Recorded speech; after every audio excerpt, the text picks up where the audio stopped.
Salut à tutti, Simon Vesperini. Alors aujourd'hui, je vais faire un truc que j'ai pas fait depuis un moment et qui franchement m'aura manqué, mais vraiment manqué. C'est vous présenter un bien qui m'a plu, un truc qui m'a marqué, un truc que j'ai envie de partager, où j'ai un tas d'idées, un tas de choses à dire, à partager, et je vais pouvoir le faire aujourd'hui ici avec vous. Et c'est un bien qui, à mon sens, répond vraiment à une démarche spécifique, à un projet spécifique, qui est dans l'air du temps, pour lequel on m'a contacté tant de fois au fil de tant d'années, et le succès de ce genre de démarche ne se dément pas. C'est les gens qui veulent changer de vie, changer de cadre de vie, changer d'activité, en achetant une maison, en achetant un bien immobilier dans lequel ils vont habiter, mais qui va aussi leur permettre de générer des revenus pour vivre, parce qu'ils vont l'exploiter. Alors il faut savoir qu'il y a deux cas de figure qui sont à mon sens vraiment mauvais, vraiment à éviter, et deux cas de figure que j'ai souvent vus. Et justement aujourd'hui on va prendre le temps de voir le type de bien sur lequel il faut avoir ce genre de projet, et on va évoquer aussi le type de bien sur lequel il ne faut pas l'avoir. Les deux types de biens qui à mon sens ne se prêtent pas du tout à ce genre d'exploitation, c'est-à-dire les maisons d'hôtes, les chambres d'hôtes, les tables d'hôtes, les gîtes des tables, et toutes ces choses-là.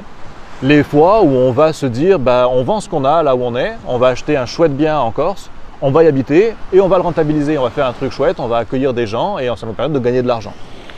Les deux types de biens sur lesquels ça ne va pas le faire. Le premier, c'est le bien lambda, la maison en lotissement, où on se dit, oh, il y a 3 chambres, on peut en faire 4, peut-être 5, on en loue à 2. Ou simplement, quand je dis la maison en lotissement, ça peut être aussi la maison normale, la maison des années 80, 90, la villa, qui n'a pas d'attrait particulier. Pour moi, ça, c'est mauvaise limonade. Parce que vous allez payer un bien au prix du marché, ce qui coûte. Vous allez pouvoir louer, oui, parce qu'en haute saison, en Corse, on loue tout se loue. Même une caravane au fond du jardin, ça peut le louer. Mais à quel prix? Quelle est l'attractivité de votre bien? Demain, il y a moins de touristes parce qu'il y a une grève des avions, des bateaux, parce que les prix des transports ont augmenté, ou il y a une crise sanitaire, moins de gens qui vont voyager. Votre bien, ça sera le dernier, en tout cas pas le premier, vers lequel les gens vont se tourner. Le seul argument que vous aurez pour amener les gens chez vous, c'est complet ailleurs, ou on est moins cher que les autres.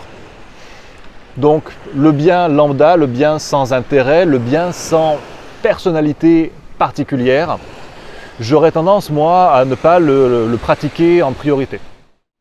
L'autre type de bien, c'est le bien simplement qui est un bien d'habitat, en bon état, qui ne nécessite pas de travaux particuliers, et que vous allez transformer, sur lequel vous allez mettre des travaux et des travaux importants, pour l'adapter à vos besoins, c'est-à-dire créer des chambres supplémentaires, créer une salle de réception, créer des salles de bain là où il n'y en a pas.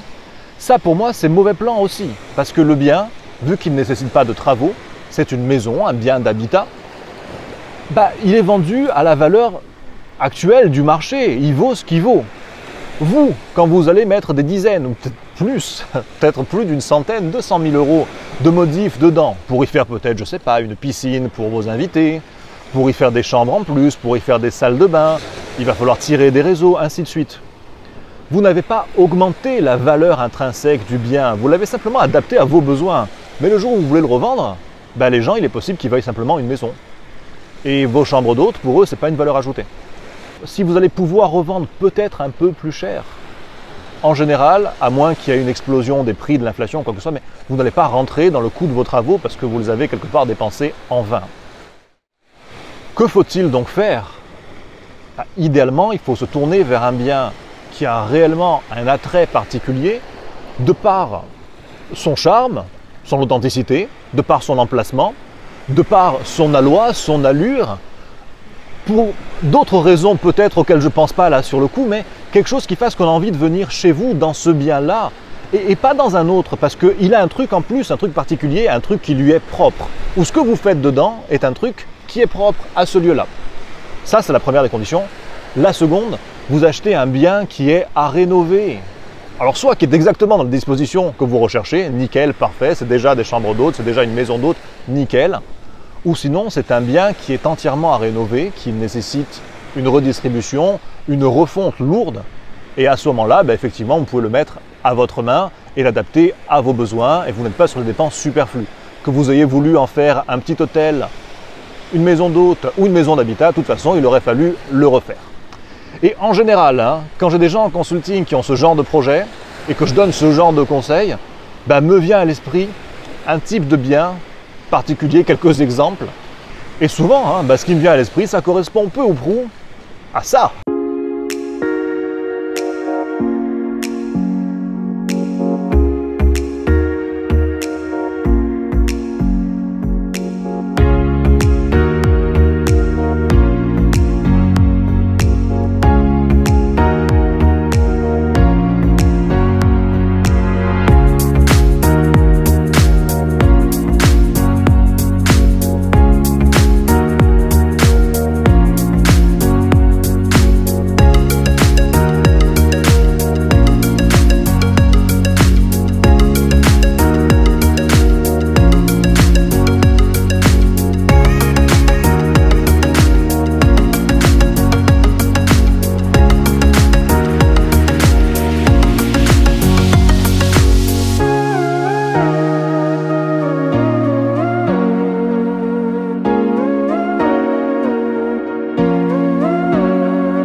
On se trouve donc avec à peu près 350 et quelques mètres carrés donc de surface plancher à exploiter. Ça laisse plein de possibilités, hein. C'est vrai qu'on peut imaginer un petit magasin qui vendrait des spécialités locales. On pourrait imaginer bien sûr des chambres d'hôtes. Moi j'imagine bien quand même le concept chambre d'hôtes et table d'hôtes. Parce qu'on a ces extérieurs, parce qu'on a cette salle en bas, la salle de restaurant en bas au niveau le plus bas. Franchement, mais ça me fait rêver d'imaginer un restaurant là. Quand je vois tout cet espace-là, quand je vois la hauteur sous plafond que j'ai là, alors, il faut être aventureux, mais on est fou, non? Effectivement, un plancher intermédiaire, une salle de restaurant, et pouvoir utiliser les bassins qui sont là, qui sont les bassins du moulin en fait, hein. L'eau circule d'un petit bassin à un autre. Utiliser ça pour un spa, pour les invités qui sont ici, ou dans un cadre de restaurant où on aurait une table par endroit avec l'eau qui circulerait. Pour moi, il faut garder l'eau. Il faut garder l'eau parce que c'est un moulin à eau. Et c'est bien là tout son charme. On parlait d'avoir quelque chose de caractère, de quelque chose d'unique. Si vous me faites un restaurant là, je fais des centaines de kilomètres pour venir y manger. Et puis toutes les activités qu'on peut développer autour, effectivement, des activités hippiques par exemple, puisque vous avez vu les box à chevaux. Box à chevaux, on peut avoir des poneys, on peut organiser des balades. À savoir qu'en partant d'ici, on est à une dizaine, quinzaine de minutes de la mer et de la plage dans cette direction-là, en face de moi. Et on est à 5 minutes du village au-dessus. Donc on est certes isolé, on est bien au calme, mais on n'est pas non plus perdu au milieu de nulle part. Mais c'est l'impression que ça donne quand même quand on est sur place. La route sur laquelle je me trouve, bon bah là vous avez vu une voiture qui est passée, et c'est la première qui passe depuis que je suis là, et depuis que je tourne mes vidéos, depuis que je fais voler mon drone, tout ça. Donc c'est pas une route très fréquentée, et pour dire, j'osais pas au début poser le tapis de décollage, d'atterrissage du drone sur la route en me disant mais il y a des voitures qui vont passer. Et en fait, il n'y en a pas une qui est passée pendant tout le temps de vol. La propriété entière, elle fait un petit peu plus de 7000 m², et le moulin est fonctionnel, c'est un moulin à eau. Il a sa propre alimentation en eau directement sur la propriété. C'est un vrai moulin à eau, et de ce que j'ai compris, alors je ne l'ai pas testé moi, hein, mais de ce que j'ai compris, il fonctionne parfaitement, il suffit de le remettre en marche, il a été retapé il n'y a pas si longtemps de ça. Si ce genre de lieu, ce genre de projet de vie vous intéresse, bien alors il faut s'inscrire à mes contacts privés. Mes contacts privés, on s'inscrit simplement en cliquant dans le lien qui est dans la description de la vidéo. Et si ce bien-là vous intéresse, eh bien simplement en retour de mail, vous pouvez me répondre. Quand vous répondez à ce mail de bienvenue, qui est la lettre de bienvenue à mes contacts privés, sachez que c'est moi qui reçois directement votre réponse. Et donc si vous avez des questions sur ce bien-là ou sur quoi que ce soit d'autre, vous pouvez procéder ainsi pour me contacter facilement. Je vous remercie de votre visionnage. N'hésitez pas à liker cette vidéo si vous l'avez likée en vrai. Et je vous dis à bientôt. Ciao.